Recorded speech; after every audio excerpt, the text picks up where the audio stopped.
Ladies and gentlemen, welcome back to the Golden Shovel Wrestling Podcast. This is the Saturday Squash. Tonight, it finally happens. Us and I have just spent the last 40 minutes of our long usual weekly podcast talking about John Cena. Tonight, for the final time, the Jots will be retired.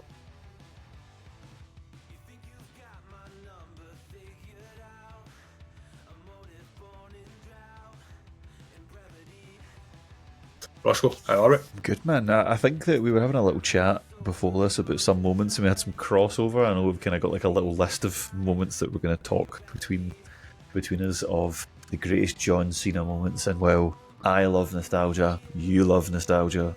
This is perfect for us. So let's dive in. Yeah, I mean, this is the show that we've both been dreading, but also really looking forward to. We are a man down. Daz has been unfortunately well, and I know he was well looking forward to this because he is also a massive John Cena stan. But I'm going to kick us off, Ross, if you don't mind. And I'm going to take us all the way back to 2002, and I am going to start with his debut. Now, full disclosure, I picked 3 moments as we agreed we were going to do each. I've added a couple in, obviously, with Daz not been here, so we might hit this a little bit. But I'm going to start with the debut and the confrontation of Kurt Angle and that ridiculous haircut. John Cena bursts onto the scene by, ironically, answering an open challenge, which has woven its way through John Cena's history in WWE with the United States Open Challenge Championship tournament thing weekly. It's currently ongoing with Ilya Dragunov. And when Kurt Angle asked John Cena why he thinks he could win this match, he says, ruthless aggression. Thus kicking off the ruthless aggression era, or at the very least carrying it on into the modern era. The slap of Kurt Angle, which was stiff, to say the least, sets the tone. John Cena had no fear. He was raw. He was hungry. He was ready to be a WWE main event superstar. And although he didn't win, it did put him in the map. It showed the locker room what was coming from OVW with that famed 2002 clash, which I did mention in midweek podcast. That clash, which did also well. Earlier versions of that class had Lesnar and Shelton Benjamin, but certainly the highlights later on was John Cena and Randy Orton Batista, who I'm sure we're going to talk about in the next half an hour or so, because they all intertwine through the main roster. It is now an iconic debut, and most of us look back laughing at it because of how John Cena looked with the wee tight trunks and the bleach blonde. Well, no, he ditched the bleach blonde at this point from the prototype, but the ridiculous haircut. But this is like, it's almost like a clap back or a hut back to an old previous time, because nowadays we anticipate main roster debuts when signings happen from other companies or NXT call-ups, but back then OVW, I think it had local television, but it very much wasn't a national brand. It certainly wasn't on a WWE network or available on YouTube or Netflix, etc. You just had this guy, and it was like, clearly this gimmick was never going to work. It was to show him off. And obviously we know what happened with the Stephanie McMahon conversation and the freestyle rapper and the Dr. Ergonomics that came later, but this could have broken him before it even made him, but ultimately we look back at John Cena's debut and say, that was funny. Yeah, exactly. I think that this is going to be one of the instances of which there's plenty of on in his career where a lot of people could have been given that gimmick, could have been given that set of instructions, and kind of shrugged their shoulders or like just kind of got defeated. Whereas I think he said it himself, he's like, great, I get a chance to go out. I get 5 minutes to go out, and he took the chance. And I think it's probably a life lesson for anyone who's kind of like younger and like who's listening to something like this and listening to a guy like that who's been successful, is that when you get chances at things that even if it may not necessarily be where you want to be in the future, if it gives you the start of a set of stepping stones, jump on it. Because I mean, I know that the guys then became the GOAT, and not everyone's going to become the GOAT, whatever that thing is, but he took something that was downright hilarious. Now look at him. What did you say earlier on? 3 years? Hell of a career from something that is comical as its genesis when you think about it. And Kurt Angle is also one of those guys that I said at the start of this podcast back in April that I would hope we'd see involved at some point in this retirement tour, and we haven't. So I do hope that perhaps on Saturday night he's one of the people that are out there congratulating him on his career, or perhaps he's in the audience and we see him on the screen. But I do think it would be weird not to have Kurt Angle involved. I originally called for him at the start of the year, saying that whoever it is, Kurt Angle as the special guest referee would have been a good option. They've obviously not went that route. We couldn't. I had it. It was basically number 4 on my list in the sense of I didn't want to talk about it. I knew that if we each picked 3, the 10th moment would be the debut, if that makes sense. If we were aiming for top 10 moments. Yeah, I think it was, like I said, we've all seen the clips and the videos, and some of us were lucky enough to basically live it live at the time. But over to you. There's no order, there's no rank, it's just Yeah. favourite John Cena moments. So just pick one and let's go for it. So as Saunders said, I had a little three that came to mind, just immediately came to mind, and I think this one's very obvious, and I don't think even recency bias skews it in any way. The heel turn was mega, right? Let's all be real here.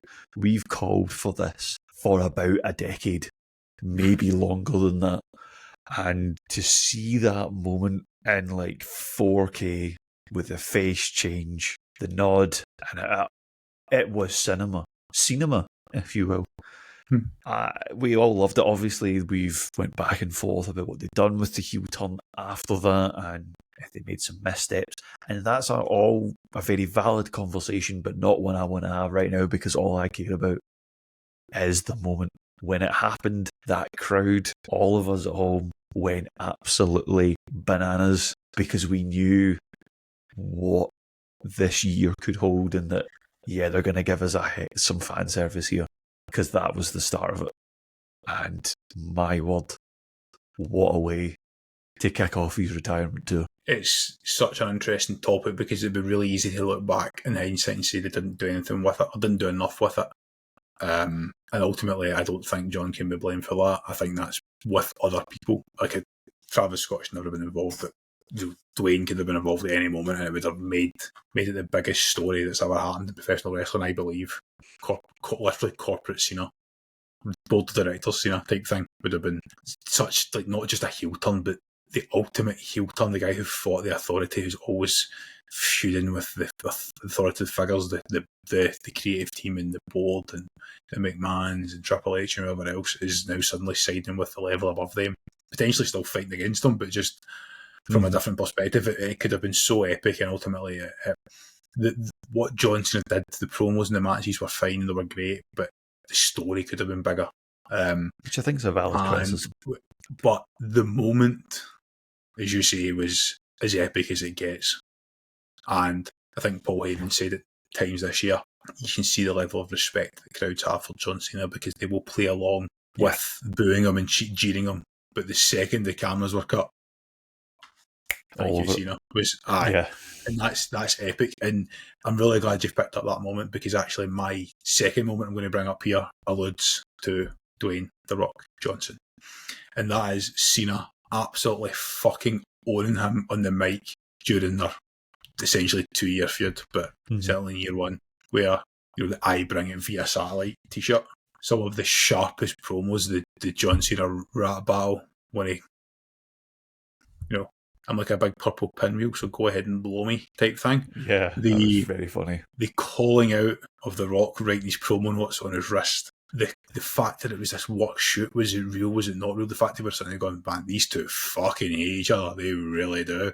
Which I think they probably did at one point in it, but it was like, I hate respectfully, it was so strange. But I know I'm kind of, it's a moment, but because The Rock was part-time, it was like a moment spread over a year, and maybe the Daz would be calling for cheating, but like that particular one I'm thinking of, when he called out the promo on the wrist, is like ultimate mic drop. And at the end of it, when Dwayne tries to school him back, and he goes, "How the fuck was that?" And he's like, "Yeah, it's not fucking bad." Like, stuff too, you can see they're dropped to mics, but they're shouting and swilling each other in the middle of the ring, and it's like, holy, like that's like what you said there about the heel turn, like what we're saying here, it's like professional wrestling is supposed to make you feel something. And we're sitting there going, holy fuck, these guys hate each other, and this is epic, and I can't wait for this match to happen at WrestleMania. Mega moments. They were so good. That entire feud was great. Both versions of it just excellent. I think if you can blur those lines, you're always going to intrigue me more, big time, if I cannot tell what on earth's going on. But I'm here for it, on the edge of my seat. Just, and it's even those kind of like wrestling moments that just kind of stay with you. And the fact is, it's like hindsight has actually made that feud even better, because John Cena has had to come out and say, yeah, I was pissed, but I now understand Hollywood better, and I understand why he wasn't about. I understand that if I, as the star of a movie, get injured, there are potentially tens, hundreds of people who will be unemployed and won't get paid, because I'm fine, but they're relying on this paycheck to fund them for the next year or two or whatever until the next project comes along. You know, artists and graphic artists and special effects people, they now don't get paid, until we start making the movie again, but they can't go and take another job on because they're contracted to this movie. Yeah. I'm fine, but they're screwed. I understand that. I didn't at the time. And that makes it even better because it was like, it was so real. Like it almost makes it more real because he's basically saying, yeah, I was annoyed, but now I understand. So it was real to me at the time, and it was still real because the Rock was right, but not yeah. It was cool, man. It's just, yeah, and obviously at the time, really not wanting Dwayne to be involved. And be like, just fuck off to totally in teams, like go back to being. And it was almost the closest John Cena became being a heel because the crowds were pretty pro Rock at the time because The Rock would tend to show up on the bigger shows which have the international crowds, post Rumble and stuff like that, and that meant that he was a lot of people that would have grew up with The Rock, like guys our age, slightly older, not people who grew up with Cena. Mm. Yeah, exactly. It was a bit of a mad time now looking back, but it was fantastic though. Like it would have just been nicer if, as you say earlier, if they'd maybe used The Rock a bit more. In 2025, obviously that's just not quite happened the way they would have liked it to. But I can give you another moment from my little short list. Like we don't necessarily always have to choose moments where John won, but certainly ones where John was an integral part to it. And obviously we had was it a sort of three-peat series with CM Punk. And obviously Punk in Chicago, Money in the Bank 2011. Obviously we have the iconic imagery we've already spoken about on this podcast. I certainly mentioned it in one of our sort of like greatest like sort of PLE moments. But John throughout that was superb. Him and Punk and Vince, much maligned now, but that story had just the moving parts in it that just worked. And I think if you took one of the three moving parts out, it just would have all kind of fell apart, not really worked. John was sensational throughout that. That match is great. He was therefore part of one of the bits of iconic imagery. Obviously, we've then spoke about what maybe happened when he kind of buried the Nexus on his own, but that was the WWE that time. That's not necessarily his fault, we don't think. Maybe. Depends on who you ask, I suppose. But that was a great moment. I remember watching that live. I'm pretty sure, I don't think we watched that one in person. I'm pretty sure I watched that on like a dodgy stream lying in my bed at like 4 a.m. and back when PLEs were on a Sunday night. And no, that was like one of those moments that for me stuck with me. Even though he wasn't the victor, he was able to go into big feuds and make them big because he's John Cena. There's only so many people who have ever been in that WWE ring who can claim to be that big that anything they put them in just turns to gold. CM Punk at this point was already a multiple-time world champion.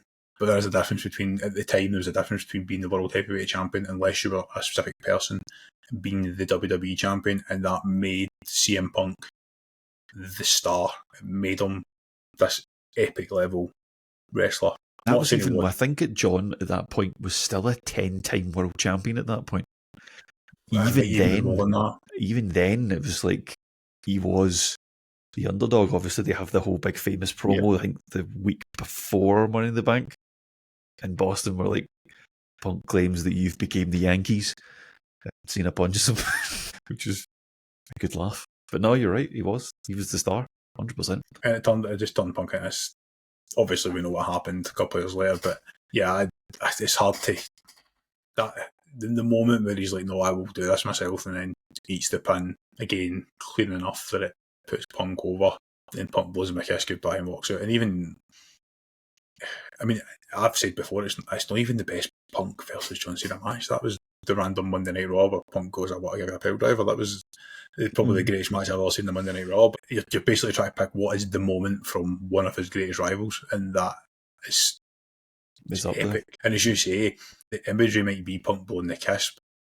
That doesn't devalue what John Cena did as part of that. It all matters. We have to talk about him putting people over because when he's done it, as you mentioned, the Nexus. Ultimately, if John Cena doesn't buy into you or believe in you, then that's an issue. Mm-hmm. The people that he sees you work with and put over and buy into. Before we move on to the next one I want to bring up, it is worth mentioning, obviously, John Cena is known as the guy who's granted the most Make-A-Wishes, and although it's going to make a moment for us when you see his interaction with fans, particularly kids, it is epic. We've all seen the one where he busts through the paper and, surprises kids and stuff. It's like, Make-A-Wishes. Sometimes it seems like kids with their parents have had cancer or they're suffering with illnesses and they meet John Cena and the whole family cries. I think, if I don't know if you've ever seen the one where the kid surprises him and says, "My mum beat cancer." I think I've seen that one, actually. "My mum beat cancer because of you. We never gave up on it." And John Cena's basically standing absolutely bubbling. And you're like, what a legend. So I'm not. It's hard to pick one. That's the one that stands out for me. But obviously, all the moments that John Cena's ever made a kid's life or a person's life by going and meeting them and taking time out of his schedule to do that is epic. And it would be wrong of us not to mention it at some point on this retirement tour that the guy is a certified legend outside of the ring for all that he does for people. I've got two left. I don't know how many you've got left on your list. I have one other one. I think I kind of deliberately picked ones that I didn't necessarily think would overlap. So yeah, cool. So this is to me, this is number one moment. And there was a time a number of years ago when people were fed up with John Cena because he was seen to be always winning the corporate champion, the people Super Cena. But at one point, 17, almost 18 years ago now, because of the time of year, almost 18 years ago, Super Cena proved that it wasn't a concept or a figment of the IWC's imagination. Super Cena was a real thing. 2008 Royal Rumble, Madison Square Garden, number 30. John Cena returns 4 months into a 9-month injury. Mad. Absolutely crazy. At full size, ring ready, to the most insane pop. And it was the old style MSG where the ramp and the people were like, there was no separation. There was just, they were just there, they were on top of you, the old proper circular interior of MSG. And he comes in, yes, he wins it, and yes, he wins from number 30, but you've got Triple H's face, you've got this pop, you've got everything that comes after it, and it's like, like, it was a torn pec, and he come back in like 4 or 5 months, and it was like, but not, didn't just come, like, when Cody Rhodes returned for his, he looked 15 pounds smaller, 10 pounds smaller. John Cena come back, and yes, we know that these people have access to trainers and rehab, what have you, etc., and what have you, that can help them. I totally understand that, but Super Cena is real, and it was such a surprise. It was one of the last proper surprises where there was no expectation of a return. Even when, maybe it's just me, even when Edge returned in 2021, I used to always say Edge is going to come out tonight, but there was never an anticipation that John Cena would return at 2008 Royal Rumble. And obviously he won that at the end, and it was the first time he'd won it. So not only did your top guy in the company finally win the Rumble for the first time, because most people would win it earlier than that if you were trying to establish them, but he won it in arguably the most epic way imaginable. Big time. I could not have this show without saying your biggest star on the biggest stage, and what is our favourite event, the Rumble, it's the one we always enjoy watching, in the world's most famous arena, is like chef's kiss. To me, if you're asking me what is your greatest favourite John Cena moment of all time, I'm probably picking this one. I've just saved one for the end for what will be an obvious reason in a minute. I don't know if you've got any. I feel like I've talked about this now for so long, I don't know what you'd have left to say, but it's kind of covered all the bases. It's a great moment. It's one of those moments that I don't believe I watched it. I don't think I watched it live. Wouldn't have thought so. But, you know, I've seen it on YouTube more than once over the years. I've seen him talk about it as well in the sort of documentary type interviews that they've done. I still, to this day, even with the access to the things that a guy of his stature would have, I still don't know how he was able to do it. I'm not entirely sure that the human body can do what he did to get himself into, not even just into the ring, right? Because it's one thing to be capable and fit enough to go in there at number 30 and immediately get chucked out, right? That's a level of fitness that's required to take even the bump and do the run and whatever. To have the capability and the fitness to go in there and win the damn match and not just sit in the corner, like be actively involved. I do not know how he was able to do it. It is some voodoo magic that has made him. Not only that, you're immediately committing to a program through WrestleMania. Immediately. He was like, "Yep, let's do it." I know. Just unreal. I totally agree. I think that's, in terms of moments, like, it's got to be up there.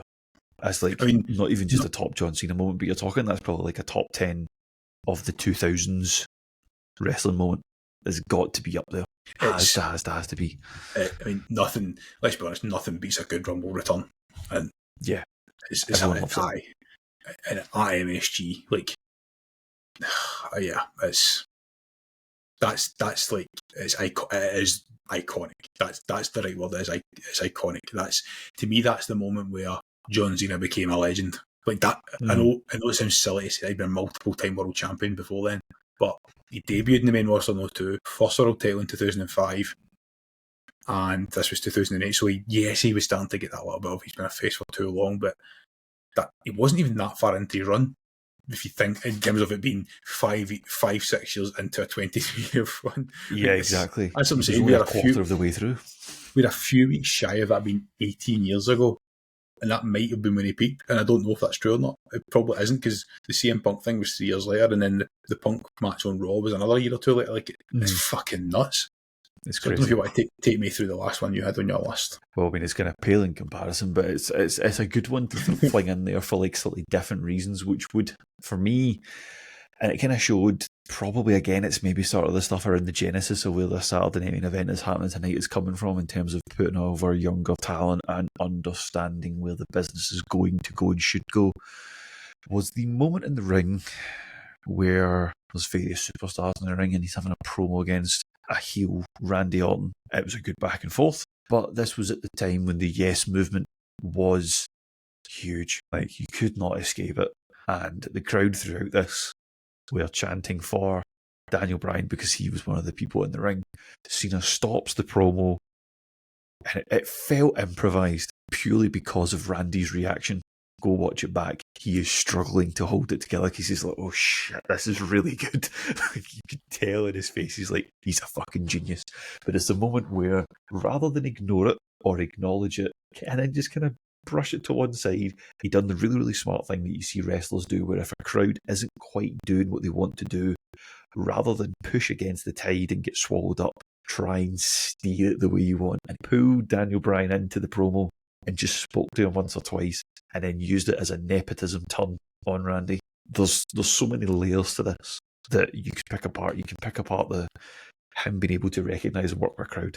You can pick apart the ability to think on his feet, and ultimately he's up there as one of the very best. He's up there with guys like The Rock and whatever. When you gave him a mic in their pomp, even now, unreal and could not be stopped. But ultimately, a guy that was able to tell where the business should go and be able to back the right horse. Because I think loads of people spoke about the time, like, Daniel Bryan should have probably had a little bit more in the WWE before he inevitably then got injured just as he was starting to take off, and it was the worst possible timing.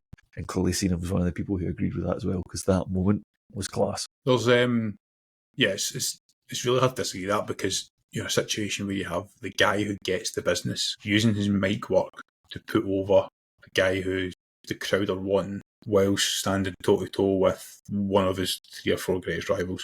Like, cinema. Exactly. In that bubble. Exactly.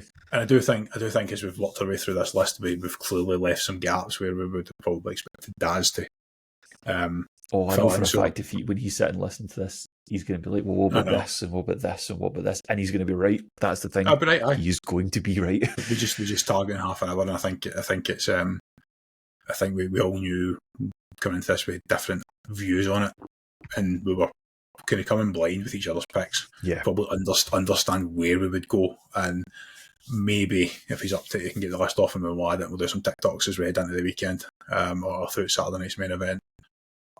Before I bring up the last one, because I don't have anything to add to that, to me it's just it just shows John Cena gets the business and gets the crowd. As I've said the last few weeks, there's only so many people who can control 20,000 people in the palm of their hand, and John Cena's one of it. Is probably the best to ever do it. There was one that I did have as an honourable mention, and I wanted to bring up, and that was actually Backlash 2003. John Cena loses to Brock Lesnar in a singles match for WWE Championship, somewhere in the middle of the card. Just because this was the end of that first run where he'd established the Dr. Thugonomics character, the rapper with the jorts and the pumps, the Reebok pumps, and then debuted the FU, which did change. It was more of a sit-out fireman's carry rather on the knees.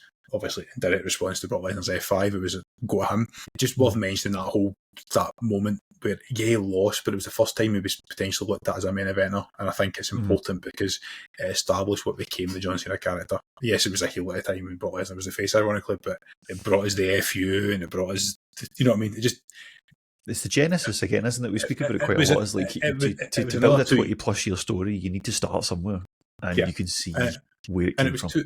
two more years before they won the world title at WrestleMania. But it was like, yeah, we have something here.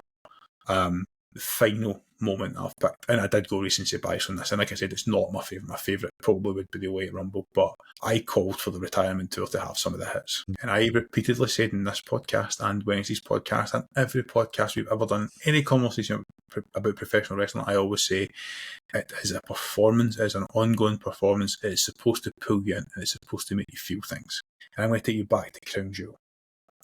I love this match with AJ Styles, and I will be advocating it as a match of the year contender at the end of the year. And it's not going to win because what happened between the ropes was very much an exhibition rather than a storytelling professional wrestling match. But as an exhibition, I thought it was beautiful, everything about it. But you know where I'm going with this. AJ Styles goes for the phenomenal forearm, and John Cena catches him, and everybody in that arena immediately thinks rock bottom. He pushes him back on his knee, and the crowd realises it's Sister Abigail. And I gave my props to this Australian crowd because they were fucking brilliant. They get their flashlights out as quickly as they could. And John Cena kisses the forehead of AJ Styles and hits him with Sister Abigail. He rolls over, he looks to the sky, the crowd are in it. He's clearly really struggling not to cry. I'm sitting there watching this match, struggling to hold it in because I'm like, it was always going to happen. It was always going to be a tribute to Bray Wyatt. I just think as a one moment in a match, like I have to pick one moment from this retirement tour that I will always remember. It's that 30-second. It's just that. It's supposed to make you feel something, and I'm sitting there at whatever time it was, because I don't know what time it was watching it because it was Australia. But it was probably like 3 a.m. Well, it was the middle of the day. Actually, I know what I'm saying. I think about, and I'm just like, I know they spent that whole match doing callbacks, and AJ did the TNA stuff, and Cena did all his guys, and it was brilliant, and I thoroughly enjoyed the match. It was such good story. It was a trip down memory, a nostalgic story that was told rather than an ongoing story. It was the end of a story. You know what I mean? It was like, it was beautiful, but.